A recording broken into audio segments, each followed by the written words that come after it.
Hi everybody, my name is Joel Crouch, I'm from Google, and our table we're talking about true cloud versus...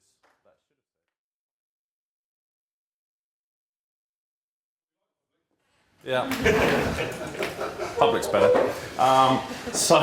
It's it can be a fairly emotive subject, and what I can tell you is from our table is that there's no set agreement that there's right and wrong on this. I think the ultimate probably the center of any decision making around public versus private is really a business decision about how are you going to deliver the best service to your business, and then look at the pros and cons of whether or not you can achieve that from a private basis or whether or not you can go to a public offering.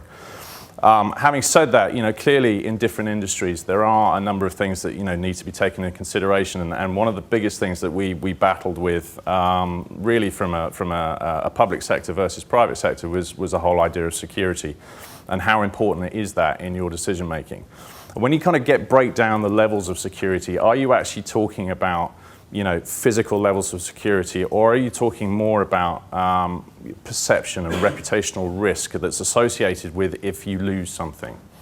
And ultimately, there is probably still, and I can't talk for all the organizations here, but generally there's probably a feeling, certainly within business users, that if their information is actually physically on site at their location, they feel a lot safer about what they have.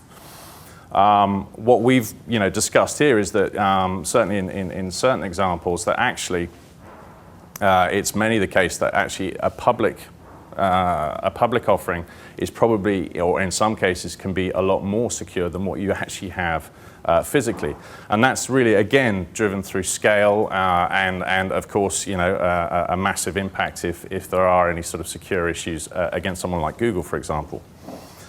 So it was something that we, again, unfortunately there was no right and wrong answer, and we have someone from the British Red Cross on our table who actually is genuinely wanting to know the answer to this question.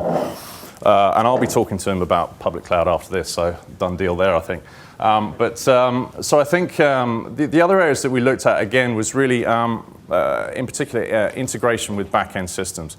So I think from a Google perspective, we've always said really throughout our strategy since fruition, we're not there to replace core on-premise or core managed service or private cloud, if you want to call it that. What we're there is to provide options and flexibility and a different approach.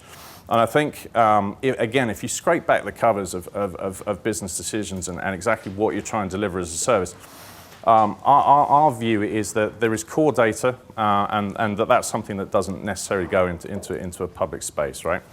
But if you're trying to make a change in the business, if you're trying to do something different, if the business is moving in a different direction and you want to keep up with it, it has to be that you look at alternatives other than what could be seen as a safe option going down the private cloud road. Mainly because private generally means doing it internally and maybe just a bit cheaper and providing you some change. What we're seeing from a lot of the public offerings, it doesn't necessarily have to be Google, but is the rate of innovation that we can provide and the different levels of flexibility, scalability, and different offerings to give you something back to the business that will actually make a change and provide real value, really can only come from a public offering. So I guess that's pretty much it, really. I don't think we've got anything more. Thank you very much.